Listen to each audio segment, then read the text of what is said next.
अस्सलाम वालेकुम। प्रोग्राम दो राय के साथ मैं हूं असद अलीम खान और मेरा साथ देंगे बाकिर सज्जाद। आज प्रोग्राम के पहले से बात करेंगे इंतखाबात के बाद की सूरत हाल पर। इतने दिन गुजरने के बावजूद हुकूमत साजी के हवाले से सूरत हाल अभी भी पूरी तौर पर वाज़ेह नहीं हो रही। एक तरफ तहरीक इंसाफ वफाक और पंजाब में अपनी नंबर्स गेम बढ़ाने की सरतोड़ कोशिश कर रही है, जिसके बाद आज MQM ने भी बाकायदा तौर पर हुकूमत के साथ बैठने की हामी भर ली है। अब दूसरी तरफ अपोजिशन जमातें तहरीक इंसाफ को काउंटर करने के लिए नए मंसूबों पर काम कर रही है। अब कल की होने वाली APC में यह फैसला सामने आया कि वज़ीर आज़म, स्पीकर और डेप्यूटी स्पीकर भी अपोजिशन जमातें नामजद करेंगी।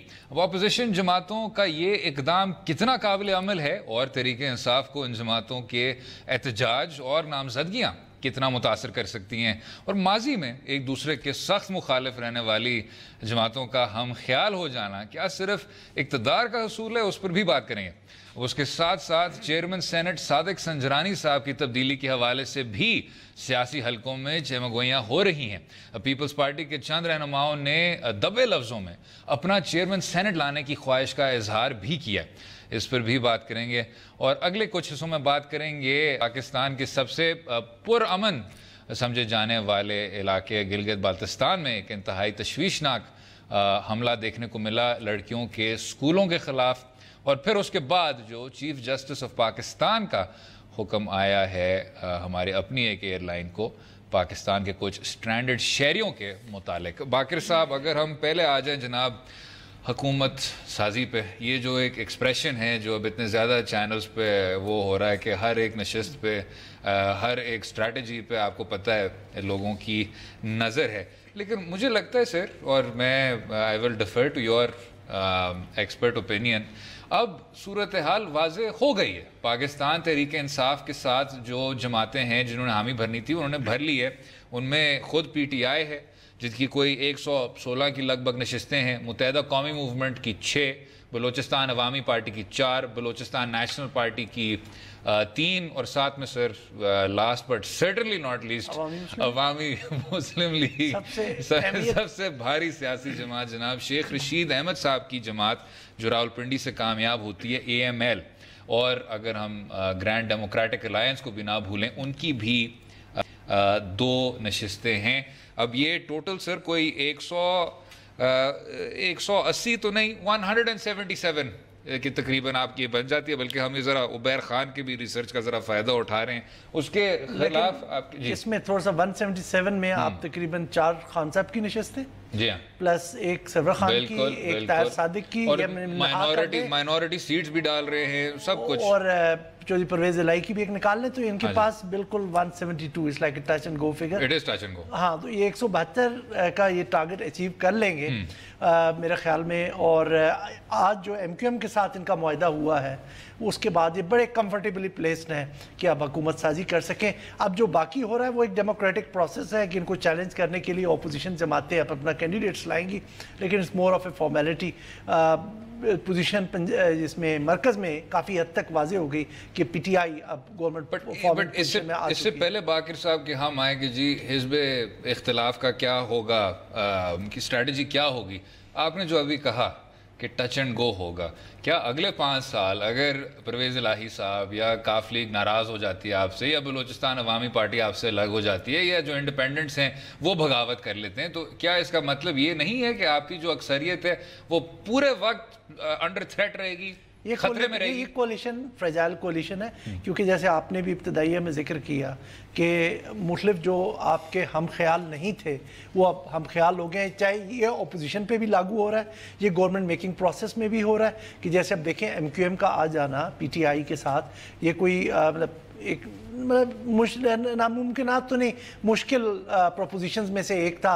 आपको याद होगा जब हम दोनों ने उनका इंटरव्यू किया खालिद मकबूल सिद्दीकी साहब का, तो उस वक्त हमने उनसे यही सवाल पूछा था, तो उन्होंने कहा था कि वो जो एक बिल्कुल कन्फ्रंटेशन की सिचुएशन है वो अब हम उससे बहुत आगे चले जा चुके हैं। सॉफ्टनिंग ऑफ पोजीशन हो चुकी थी, लेकिन अल्टीमेटली कोई एक्सपेक्ट नहीं कर रहा था, अगरचे इशारे कुछ पिछले हफ्ते से हमें मिल रहे थे कि ये गवर्नमेंट के साथ जा सकते हैं, लेकिन चूँकि इनके दरमियान खलीज इतना था बड़ा, तो एक मुझे समझ लें کہ ہو گیا.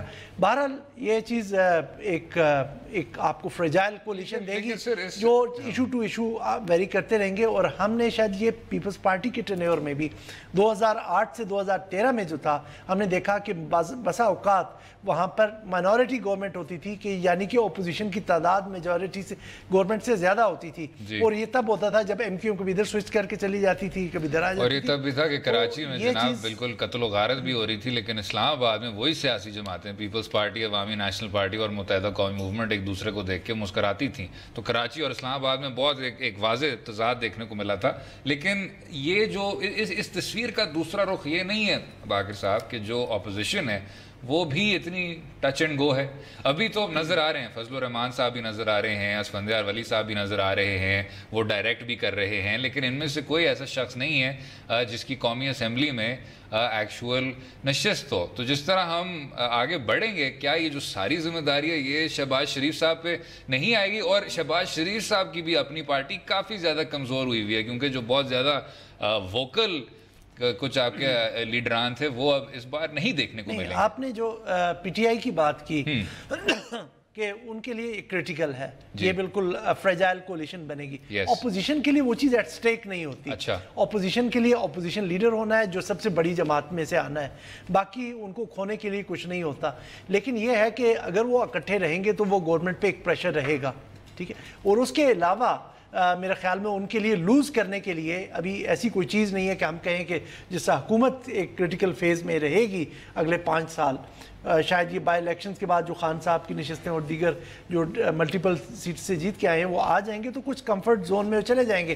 لیکن جو کنورسلی اپوزیشن کی یہ سچویشن اس سے نازک نہیں رہے گی. اچھا سر, اگر متحدہ قومی موومنٹ کے بھی کردار پہ ذرا آ جائیں, یہ ایک ایسی سیاسی جماعت ہے جو ہمیشہ ٹریجری بینچز کے قریب ہی آپ کو نظر آتی ہے. ان کو آپ دور بھی کر دیں تو ایک دم سے نا ان میں ہی ایک نظر آتا ہے, ایک قسم کا ایک درد ابھر کے سامنے آتا ہے, وہ پھر واپس آپ کے مرکز میں شامل ہو جاتے ہیں.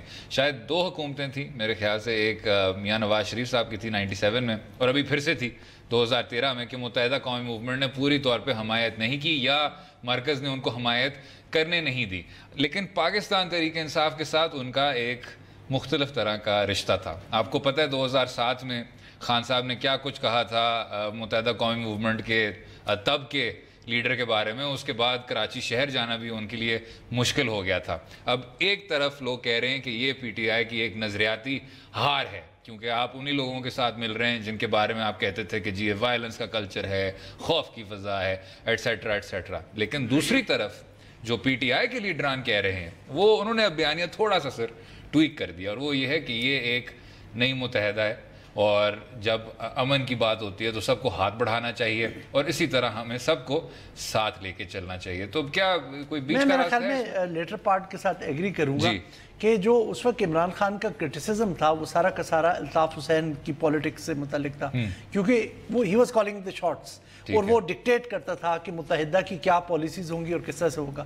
اب چونکہ ان کا وہ رشتہ ٹوٹ چکا ہے ان کے ساتھ اور یہاں کی لیڈرشپ اپنے آپ کو اسرٹ کر رہی ہے, جو ہم پچھلے 1 سال میں دیکھا کہ وہ ان کے اندر بھی ڈفرینسز بنے. بہرحال یہیں سے کراچی سے یہ سارا کچھ رن ہو رہا ہے, تو ایک پولیٹیکل پارٹی ہوتے ہوئے شاید ان کو یہ چیز گنجائش ملنی چاہیے کہ جناب وہ ایک گورنمنٹ میکنگ میں اپنا پارٹیسپیٹ کریں, پولیٹیکل پروسیس میں پارٹیسپیٹ کریں. ہم ان کو اس طرح سے علیحدہ کر نہیں سکتے, ایک بڑے شہر میں کی وہ نمائندگی کرتے ہیں, تو اس میں کوئی اچنبے کی بات نہیں ہے کہ اگر انہوں نے کوآپریٹ کر لیا ہے. نہیں تو یہی آرگیومنٹ باقر صاحب, ڈیولز ایڈوکیٹ سر, میں جانتا ہوں کہ یہ سیاست ہے, کولیشن بلڈنگ ہے, سب کو یہ اب ساتھ لے کے اسی طرح چلیں گے. لیکن مسلم لیگ کاف پر اگر آ جائیں, عمران خان صاحب ان کے بارے میں بھی کہا کرتے تھے کہ یہ چور کا لفظ استعمال کرتے تھے, کہتے تھے پنجاب میں سب سے بڑے چوروں کو آپ نے وزیر اعلیٰ تقرر کیا ہوا ہے. اب مسئلہ جو ہے سر, ایک طرف متحدہ کی وائلنس ہو گئی, جو پھر جس طرح آپ نے کہا آپریشن بھی ہوئے, الطاف حسین سے لا تعلقی کا اعلان بھی کیا گیا, لیکن مسلم لیگ کاف جو ہے اس میں لیڈران بھی وہی ہیں, اچھا کچھ شاید آپ کہہ سکتے ہیں کہ تب سے وہ زیادہ صاف اور شفاف ہو گئے ہیں, اس طرح کی کرپشن نہیں ہے. صرف ایک پیس آف ایڈوائس ہے جناب کہ پولیٹیکل لیڈرشپ کے لیے کہ جب آپ کسی کی اپوزیشن کریں تو ریٹرک میں اس حد تک نہ چلے جائیں کہ آپ گنجائش چھوڑیں, جب آپ واپس جا کے انہی لوگوں سے دوبارہ سے رجوع کریں تو آپ کے لیے شرمندگی کا باعث بنے. آپ ایک دوسرے سے اختلاف کریں لیکن پالیسیز پر کریں, دوسروں کو چور ڈاکو اور قاتل نہ کہیں, کیونکہ ہو سکتا ہے کہ کل آپ کو انہی کے ساتھ ہاتھ ملانا پڑے اور پھر اسد رحیم آپ کے بارے میں یہی سوال پوچھے کہ جناب یہ دیکھیں یہ کل تو اس کو چور ڈاکو کہتے تھے, آج جا کے ہاتھ ملا رہے ہیں, اور اس سے آپ کی اصل بات نہیں ہے. نہیں لیکن اس پہ ہر جگہ پہ یہ کلپس چل رہے ہیں, یہ کلپس چل رہے ہیں, لیکن میں اس میں اگر ایک چھوٹا سا کیویٹ یہ شامل کر لوں کہ یہ بھی میڈیا کے لیے تنقید کیا آسان نہیں ہے. ذرا اگر خود بھی گریبان میں جھانکیں کہ جی اگر آپ کی سیاسی جماعتوں کو چلنا ہے آگے, کولیشن بلڈنگ کرنی ہے, تو انہی لوگوں کے ساتھ ان کو بیٹھنا ہوگا. اگر آپ آرکائیول ریسرچ میں جائیں تو آپ کو ضرور ملے گا 10 سال پرانا کوئی کلپ جس میں آپ دوسرے لیڈر کے بارے میں ایسے الفاظ استعمال کر رہے ہیں جو آج آپ سوچ بھی نہیں سکتے. تو کیا میڈیا کو تھوڑی سی ڈھیل دینی چاہیے just to explore this from all angles? یہاں پر میڈیا نے تو آپ کو وہی ریفلیکٹ کرنا ہے جو کچھ آپ بولتے ہیں. اچھا اگر آپ نہیں بولیں گے تو میڈیا اپنی طرف سے تو نہیں کر سکتا, لیکن یہ آئینہ ان کو مسلسل دکھاتے رہنا چاہیے کہ ہماری جو پولیٹکس ہے اس میں تھوڑی سی سوبرائٹی آ جائے. تھوڑا سا آپ اختلاف ضرور کریں لیکن پالیسیز کے اوپر کریں. اگر آپ کے پاس کوئی ثبوت ہے کہ دوسرا کرپٹ ہے تو پھر تو آپ کریں آپ, لیکن خواہ مخواہ جلسے میں صرف لوگوں کے جذبات ابھارنے کے لیے اگر کہیں یہ چور ہے یہ ڈاکو ہے تو میرے خیال میں یہ نامناسب ہے.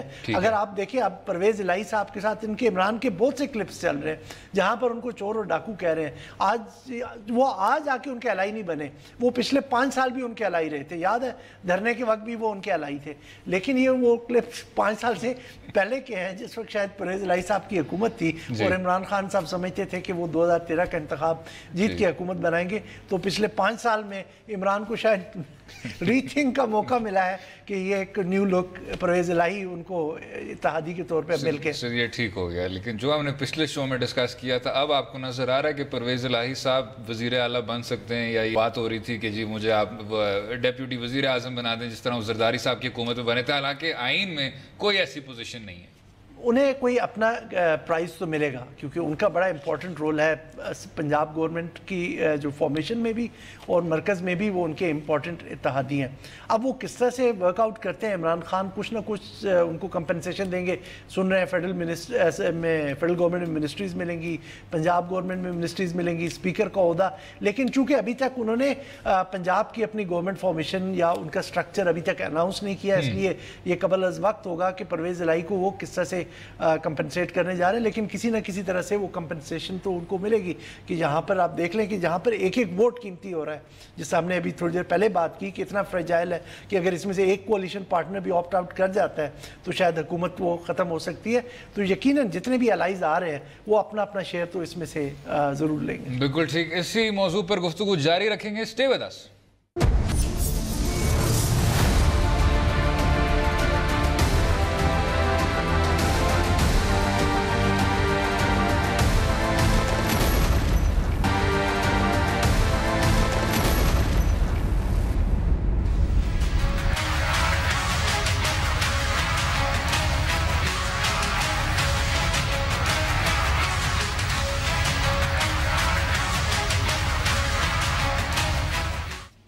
Welcome back to Do Raaye. گفتگو جاری ہے, حکومت سازی بھی ساتھ ساتھ جاری ہے. باقر صاحب, اب تو امکانات جو ہیں, پاکستان تحریک انصاف نہ صرف مرکز میں حکومت بنانے جا رہی ہے لیکن پنجاب صوبے میں بھی, خیبر پختونخوا میں پہلے سے تھی, بلوچستان میں وہ شاید کولیشن میں بیٹھے, اور سندھ میں بہت ایک سٹرونگ اپوزیشن بنے گی. بہت سٹرونگ تو نہیں لیکن اچھی اپوزیشن بنے گی. وہاں پر میرے خیال میں پیپلز پارٹی کے پاس اتنے نمبرز ہیں کہ وہ کمفرٹیبلی وہاں پہ رول کرے گی, ان لائک پنجاب اور مرکز کے.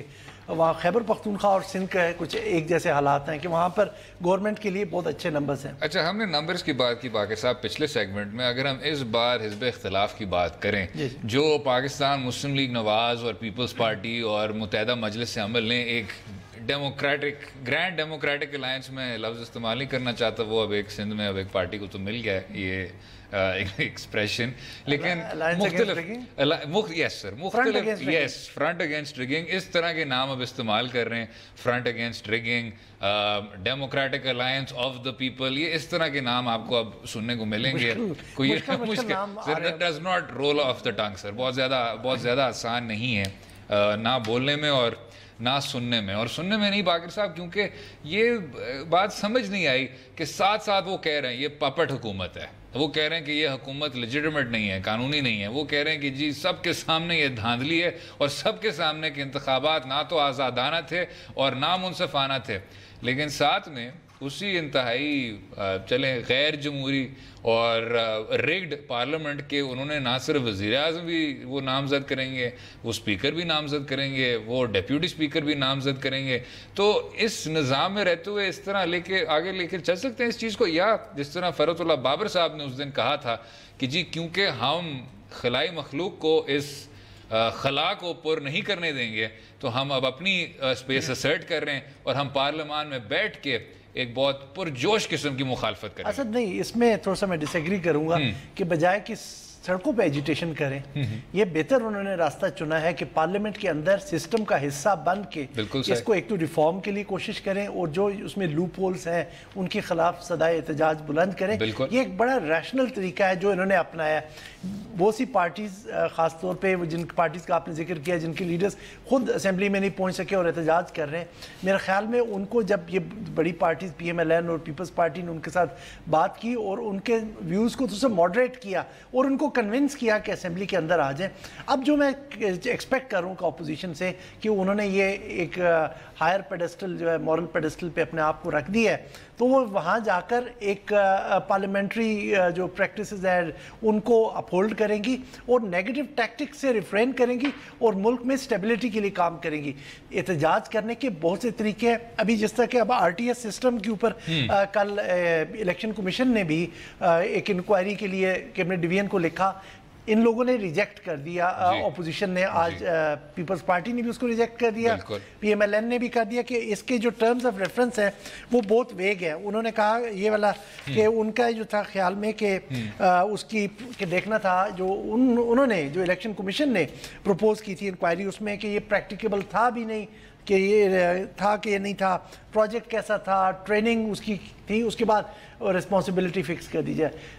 अपोजिशन पार्टीज कह रही है कि देखा जाए कि ये RTS सिस्टम बैठा था या बिठा दिया गया था। उनका बड़ा बुनियादी सा नुकता है, फॉर्म 45 क्यों नहीं लोगों को दिए गए, उनको एविक्ट क्यों किया गया उनके पोलिंग एजेंट्स को वहां से, और जो विनिंग मार्जिन है कई कॉन्स्टिट्यूएंसीज में वो जो नंबर ऑफ रिजेक्टेड वोट्स हैं उनसे कम क्यों है। अब इसके लिए वो प्रपोज कर रहे हैं कि senate committee of the whole बैठ के करे। अगर ये लोग ऑप्ट आउट करेंगे, जाके बैठ जाएंगे बाहर, तो फिर इनको कौन रिप्रेजेंट करेगा पार्लियामेंट के अंदर। लेकिन ठीक है, एक इंस्टेबिलिटी रहेगी। लेकिन 2013 में जो इंतखाबात हुए थे तो रिजेक्टेड वोट्स मेरे ख्याल से उतने ही थे, उससे मामूली सा एक डिफरेंस है जो 2018 में भी रिजेक्टेड वोट्स में आपको नजर आया है। तो ये क्या हमें एक हिस्टोरिक उसमें देखना चाहिए? नहीं, हमें देखना जरूर चाहिए, लेकिन एक इम्पॉर्टेंट है कि अगर एक कैंडिडेट हार रहा है कुछ वोटों से, बड़ा नैरो मार्जिन है और उससे ज्यादा वोट रिजेक्ट हुए हैं, वहां पे भी फ्रॉड हो सकता है कि आपके जब बैलेट डलता है तो किसी ने शायद वहां पर डबल स्टैंप कर दिया हो या किसी और तरह का मार्क लगा दिया जिसकी वजह से वो रिजेक्ट हो गया। शायद लोगों ने यहां तक के कोशिश की कि एक जिसे कहते हैं कि प्रोपेगेंडा कैंपेन की, जी आप ये लिख दें अपने बैलेट के ऊपर ताकि दूसरों को मिसलीड किया जा सके। जिसपे पाकिस्तान पीपल्स पार्टी वाज़े तौर पे आपको नाराज़ नज़र आती है, कराची शहर में जो बार बार ये बरामद हो रही हैं आपके वोटिंग बैलेट पेपर्स जिसमें पाकिस्तान पीपल्स पार्टी के इंतखाबी निशान पे बाकायदा ठप्पा हुआ है, लेकिन वो आपको क्लासरूम्स में मिल रहा है, इधर उधर बिखरा हुआ मिल रहा है। ये किस तरह पहुंची हैं ये चीजें? इलेक्शन ठप्पा लगा हुआ है। नहीं, इलेक्शन कमीशन को ये एक्सप्लेनेशन देनी पड़ेगी क्योंकि बाज़ाहिर जिस तरह टीवी चैनल्स में दिखाया जा रहा है वो ओरिजिनल बैलेट पेपर्स है। बिल्कुल। अभी तक उन्होंने इलेक्शन कमीशन ने या तो आके कह दिया होता कि जनाब ये फेक बैलेट पेपर्स हैं और ये हमारे खिलाफ एक साजिश हो रही है, वो उन्होंने नहीं कहा। उन्होंने उस पर बिल्कुल एक खामोशी साधी हुई है। उन्होंने सिर्फ ये RTS सिस्टम को अपने सामने रख के एक एक कमीशन ऑफ ऑफ इंक्वायरी के लिए कैबिनेट डिवीजन को लिखा था, जो शायद अपोजिशन को काबिल कबूल नहीं है। अब इससे एक बड़ी इंक्वायरी चाहिए और मेरे ख्याल में पार्लियामान एक अच्छा फोरम प्रोवाइड करेगी जहां पर बैठ के सारी पॉलिटिकल पार्टीज अपने इन तमाम मसाइल को रिकनसाइल कर। बिल्कुल ठीक। अगले हिस्से में बात करेंगे इंतहाई तशवीशनाक वाक़े की, पाकिस्तान के सबसे पुरअमन समझे जाने वाले इलाके की दयामिर डिस्ट्रिक्ट में बहुत ज़्यादा लड़कियों के स्कूलों के ख़िलाफ़ एक हमला देखने को मिला। रहिएगा हमारे साथ।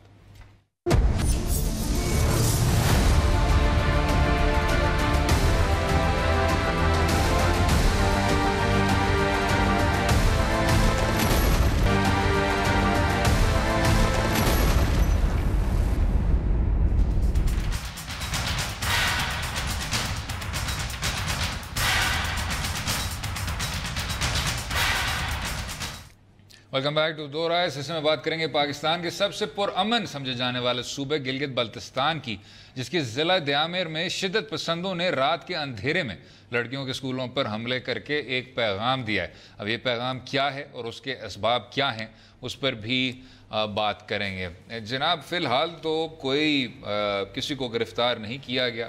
आपके जो सेनेट के स्टैंडिंग कमेटी के चेयरमैन है रहमान मलिक साहब ऑन इंटीरियर, उन्होंने लेकिन नोटिस लिया है और उन्होंने गिलगित बल्तिस्तान के सेक्रेटरी साहब को भी कहा है कि आप हमें रिपोर्ट दें और जो भी है उसको कड़ी सज़ा सुनानी चाहिए। लेकिन इस नोटिस के बावजूद बाकर साहब आपको फिर भी उसका जो एक तारीखी कॉन्टेक्स्ट है वो देखना चाहिए। दयामिर में और दयामिर का जो हेड क्वार्टर्स है चिलास, उसमें एक आपको सिलसिला नज़र आता है दहशत गर्द हमलों का। जो बेस जंपर्स पे भी हमला हुआ था उसके भी अटैकर जो थे वो चिलास से ताल्लुक़ रखते थे।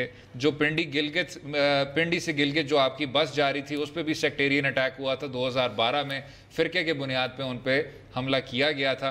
दयामिर के वैसे भी जो स्टेटिस्टिक्स हैं सर, बेशक वो तालीम के हवाले से हों, बाकी इंडिकेटर्स हों, वो गिलगित बाल्तिस्तान से जनरली गिलगित बाल्तिस्तान की जो एवरेज है उसमें भी वो कम नज़र आते हैं, उसमें लैग करते हैं। तो ये जब आपको सारा सिलसिला नज़र आता है, इसमें क्या कुछ किया जाना चाहिए? इसमें ये एक सिलसिला है। एक थोड़ा सा उसको मैं ऐड कर दूं जो आपने पहले कहा, फिर उस पर अपने कमेंट पे आता हूं कि रहमान मलिक के साहब के अलावा शहबाज शरीफ जो इनकमिंग अपोजिशन लीडर है मोस्ट एक्सपेक्टेडली, उन्होंने भी कंसर्न किया और इमरान खान जो एक्सपेक्टेड प्राइम मिनिस्टर है उन्होंने भी इस पे कंसर्न किया। निगरान वजीर आजम साहब ने भी मजम्मत की है। अच्छा, अब यह है कि यहाँ पर ये फर्स्ट टाइम, जैसा आपने तो कुछ इंसिडेंट्स बता दिए, उसके अलावा जो स्कूल्स पे जो हमलों का सिलसिला है वो 2004 में भी यहाँ हमले हुए, 11 में भी हमले हुए।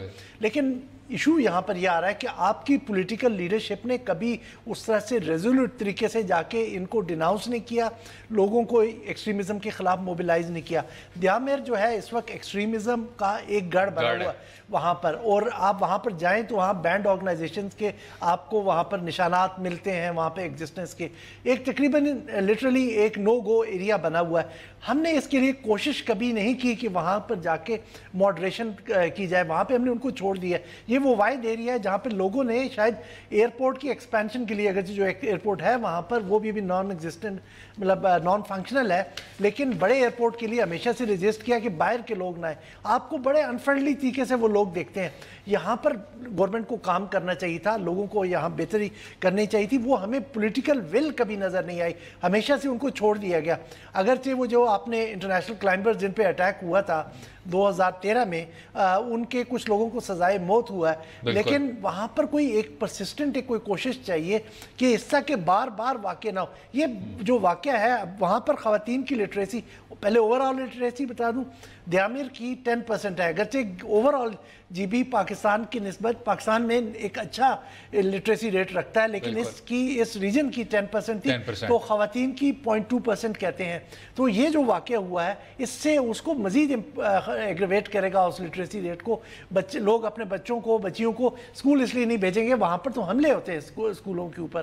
तो इस चीज़ को गिलगित बल्तिस्तान की हुकूमत को भी सीरियसली लेना चाहिए। और ये भी आपने बहुत अच्छी बात की कि अभी तक रियासत ने इसको किसी तरह से संजीदगी से नहीं देखा और ना इसको तरजीह दी है। अभी भी आपकी जो रिपोर्ट्स हैं उसमें भी यही बात सुनाई जा रही है बार बार कि जी लोग बाहर आए, लोकल्स बाहर आए, انہوں نے پاکستان زندہ باد، انہوں نے پاکستان فوج زندہ باد کا ایک انہوں نے نعرہ لگایا اور پھر کہا دہشت گردی مرد آباد، اور آپ کو پاکستان کے جھنڈے بھی دیواروں پہ نظر آتے ہیں. لیکن یہ جو کچھ علامتیں ہیں جو آپ کو رپورٹس میں ملتی ہیں یا ویسی جو آپ کے تجزیہ کار بات کرتے ہیں، اس سے ذرا آگے بڑھنا ہوگا.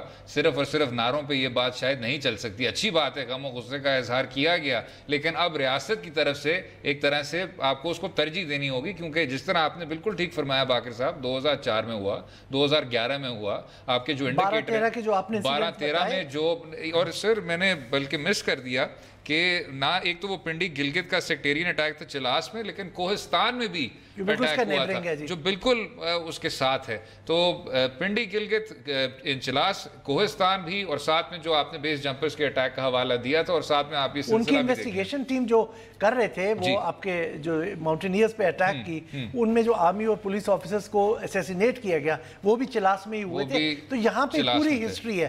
آج لوگوں کو سرپرائز نہیں ہونا چاہیے. جو میرے لیے حیران کن بات تھی کہ جب میں نے عمران خان صاحب کی ٹویٹ دیکھی، شہباز شریف کی ٹویٹ دیکھی اور ناصر الملک صاحب کا سٹیٹمنٹ پڑھا، لگتا ہے کہ وہ سمجھ رہے ہیں کہ اچانک سے کوئی چیز ہو گئی. یہ چیز وہاں ڈیولپ ہو رہی تھی. ٹھیک ہے، اب یہ واقعہ ہو گیا.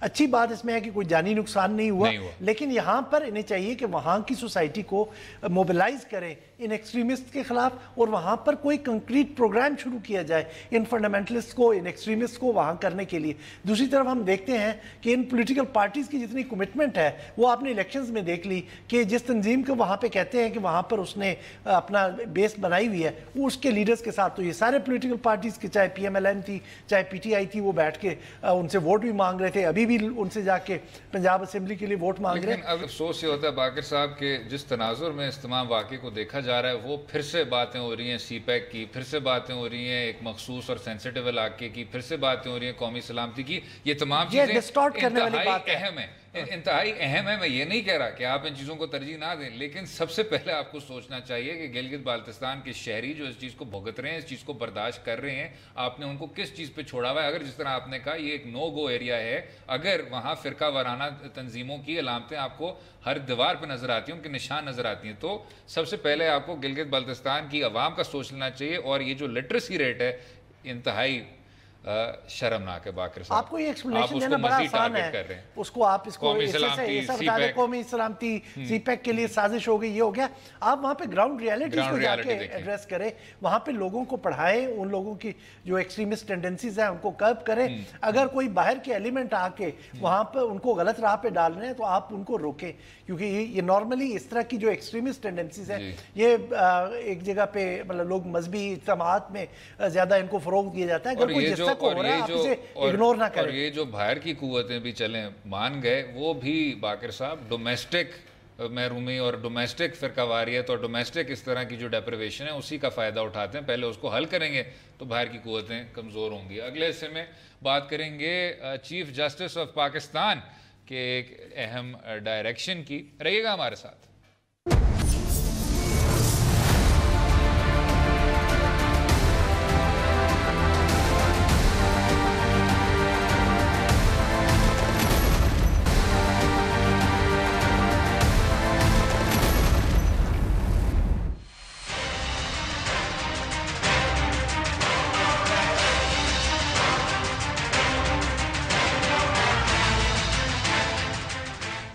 ویلکم بیک ٹو دو رائے. آخر میں بات کریں گے ان پاکستانیوں کی جو پچھلے کئی روز سے چین میں محصور ہو کر رہ گئے تھے. چیف جسٹس آف پاکستان کے حکم پر ان 300 کے قریب پاکستانیوں کو لانے کی ذمہ داری شاہین ایئر لائن کو سونپی گئی ہے. اب یہ معاملہ دراصل ہے کیا، اور اس نجی ایئر لائن اور سول ایویشن کی آپس کے مسائل کی بھی بات کریں گے. جناب باقر صاحب، پہلے اگر یہ آپ پروناؤنس کر دیں سر میرے لیے، یہ ہے گوانگزو سر، یہ چائنیز اصل میں وہاں پر جو ہماری شاہین ایئر لائن آپریٹ کرتی تھی، جو اپنے آپ کو بڑے فخر سے سیکنڈ نیشنل فلیگ کیریئر بھی کہلاتی ہے، وہ آپریٹ کر رہے تھے اس سیکٹر میں گوانگزو اور لاہور کے درمیان. اب انہوں نے یہ پیسنجرز لے کے واپس آنے تھے، لیکن ان کے دفتر کو جو ایف بی آر نے सील कर दिया क्योंकि उन्होंने फेडरल एक्साइज ड्यूटी को 900 मिलियन के करीब नहीं दी थी। मसला, मैं इस पर्टिकुलर इंसिडेंट की बात नहीं कर रहा हूँ, अच्छा। लेकिन जो मैं आपके सामने पॉइंट रखना चाह रहा हूँ कि क्या आपको यहाँ पे भी चीफ जस्टिस के नोटिस की ज़रूरत थी?